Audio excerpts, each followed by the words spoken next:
Hello again, everyone. We are playing Mutant League Hockey from Sega Genesis here on my dad's portable Panasonic black and white. This TV's model number is TR5111T. It's not only a TV with like an antenna access, but it also has a radio settings, so you can listen to FM, AM stations. Normally, I don't talk too much in the beginning of these videos. I'm going to go a little bit longer than I usually do. Some people won't mind this, and some of you guys will. I guess just scroll ahead a little bit if you don't want to hear me. The reason I wanted to talk a little bit more is just because on this channel so far we've done Nintendo Switch 2 games mostly, so I can only connect to certain consoles right now. I'm gonna figure out how to capture my PC on here somehow, that would be the real test, right? So we can get like the most graphically powerful games. Nintendo Switch 2 has been fun though, just to see like Mario Kart, Donkey Kong, Hyrule Warriors. We even did some like Switch 1 stuff with Splatoon 3 and whatnot. But okay, let me kind of get into what I was going to say is that it connects via an HDMI to RF modulator, like that's the adapter. So it'll connect in the back to one of those, the RF modulators, like your coaxial cable. Some of y'all may know this already. It's just, to put it like very simply, it's the little like screw in circular with like a point in the middle.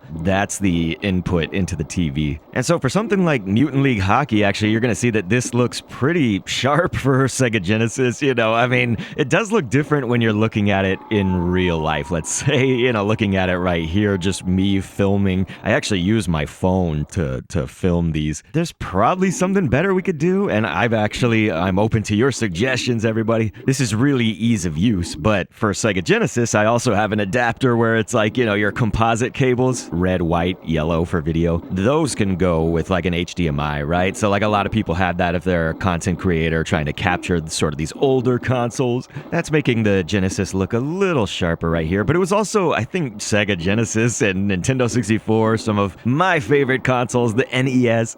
Sometimes it seems like they really should be played on TVs like this. It just seems to fit so well. But okay, one last point, okay? Then we're gonna be done. The TV will give off more of a bluish hue when we're filming it just with my phone, or even if we had like a DSLR camera, probably. That's definitely an effect from filming, right? When you try to film any of your TVs, I don't know, actually, modern TVs a little bit different, but just try to film certain screens and stuff, and you'll notice this too. The hue is a lot more bluish. So this is black and white. Like, I'm not seeing it this blue with my own eyes, quote unquote, in real life, It's much more black and white, just kind of gray. In editing, I could like warm up the temperature of the colors here, but then it would change everything else. Like on screen, you're seeing the rest of the TV or like the cover of Mutant League Hockey's game box. Those things would become more yellow, orange, red if I did so. And maybe that's fine. You could also desaturate the whole thing, like actually make it black and white in editing in a literal sense.